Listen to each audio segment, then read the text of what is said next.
everyone, my name's Kelvin and welcome back to another watercolor tutorial for Procreate. So in today's video, I'm going to show you a really simple kind of modular illustration style, and we're going to paint this kind of black cat illustration. Now I love this style because it's so easy to sketch this because we don't have to worry about depth, there's no realism here, we're just having fun, and I really think that comes across in the final artwork. So I've got a watercolor paper texture already loaded into Procreate, and I'm using the St. Petersburg paper texture, but I think any of them will work fine for this kind of artwork. And for the brushes, we're going to do everything with the regular watercolor brush kit. And as usual, I'll put links to all my materials in the description down below. So I've got the sketch already loaded in here, and I've set it to multiply, and also lowered the transparency, just to a point where I can barely see it, but it doesn't get kind of in the way too much.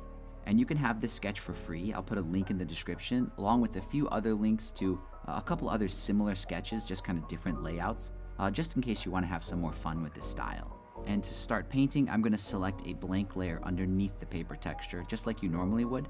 And the first thing I'm going to paint is the cat. And for that, I'm going to select pure black, and I'm going to use the fine liner pen brush, and just quickly kind of outline this.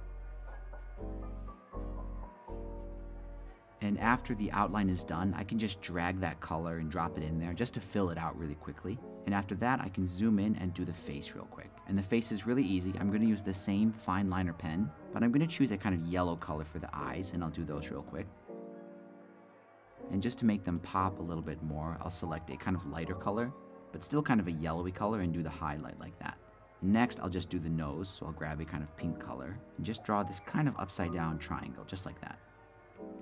So that's it for the cat, and now I can move on and work on these plants. So for those, I'll do them on a separate layer above the cat, and I'm going to select a kind of warm yellow-green color, and using the abstract round brush, I'm going to fill those out, but sort of as I go, I'm going to shift the color once in a while, maybe to a darker one, maybe to a lighter one, just to make these kind of all slightly different.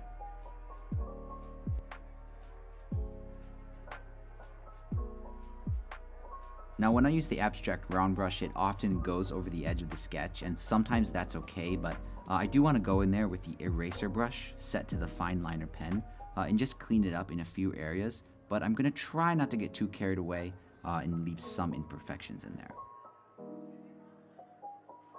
And next I want to fill out these stems really quickly, and I'm going to use the fine liner pen to do that, but I'm going to select a kind of yellowish, kind of light yellowish green color, and I'm going to make sure I do those on a different layer above the leaves because I'm going to need to do a little bit of erasing after this. So I'll fill these out real quick.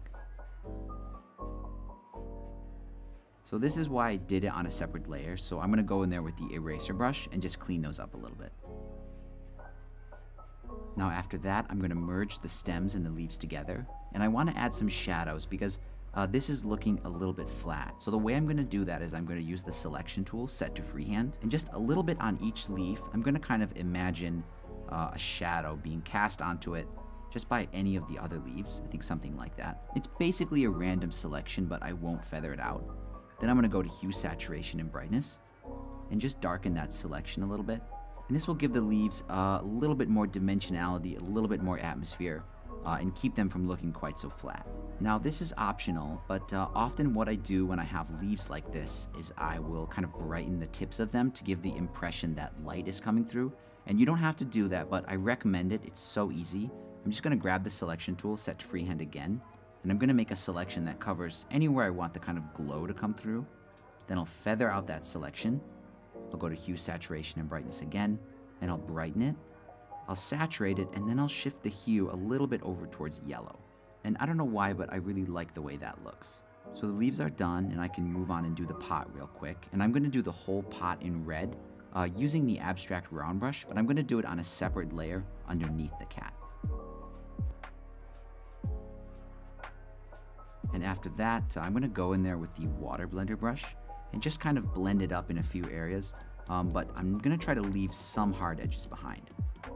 Now this pot kind of has two pieces. It's supposed to be a pot on a plant stand, so I'm going to kind of differentiate that using the selection tool.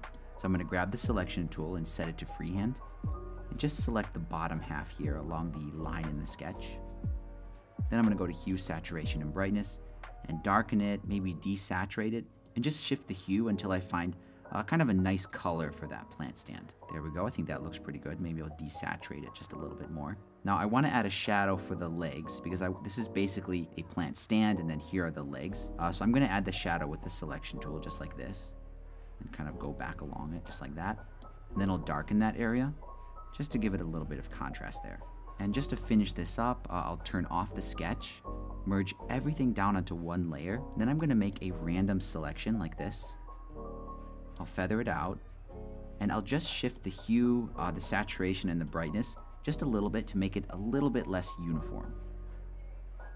And there we go. This one is all done, and I love the way it printed out. I mean, seriously, there's something, you know, when you see it on the screen, it looks cool, but when you can hold it in your hand, when you hold the final print, it's just so cool. And I really think I'll make a series of these. I might even do a few more videos about this process, because right now I'm really having fun with this style. Now again, in the description, I'll put a few links to several different sketches in this style, but go ahead and give it a try to kind of draw your own scenes. I think you'll find it a lot easier than it looks to kind of sketch like this. And that pretty much wraps it up, but as always, thank you so much for your support. Thanks for watching, and I'll see you in the next video.